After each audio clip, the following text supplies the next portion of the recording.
এখন থেকে বাংলাদেশ সেনাবাহিনীতে বিবাহিত মেয়ে, ডিভোর্সি মেয়ে বা প্রবাসীর বউরা কিন্তু আবেদন করতে পারবে।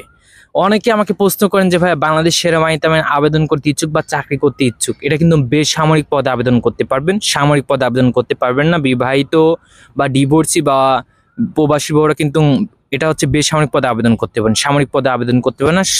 আগে ভালো মতন কথাটা বোঝার চেষ্টা করবেন। অনেকেই বলেন এটা ভুয়া ভাই, এটা সম্ভব না, আপনি মিথ্যা কথা বলেন।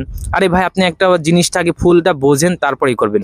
আর এখানে কিভাবে আবেদন করবেন এই সার্কুলারটাতে, সেটা দেখতে হলে ফুল ভিডিওটা ইউটিউবে দেওয়া আছে, ওখানে দেওয়া আছে কিভাবে আবেদন করবেন, কিভাবে কত কি থাকতে হবে, হাইট, ওজন কত কি থাকতে হবে, সকল কিছু ডিটেলস ওখানে দেওয়া থাকবে, ওখান থেকে আপনারা দেখে নেবেন।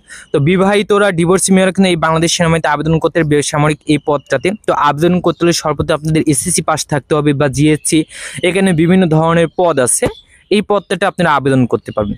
যারা ইউটিউবে দেখছেন অবশ্যই ইউটিউব চ্যানেলটা সাবস্ক্রাইব করে রাখবেন। যারা টিকটক দেখছেন, টিকটক বাড়িতে ইউটিউব চ্যালেঞ্জ দেওয়া আছে, ওখান থেকে ইউটিউব চ্যানেলটা সাবস্ক্রাইব করে দিয়ে সঙ্গে থাকবেন। তো এখানে আবেদন করতে সর্বপ্রথম এসএসসি, জিএসসি এরকম পাস থাকলে এখানে আপনারা আবেদন করতে পারবেন।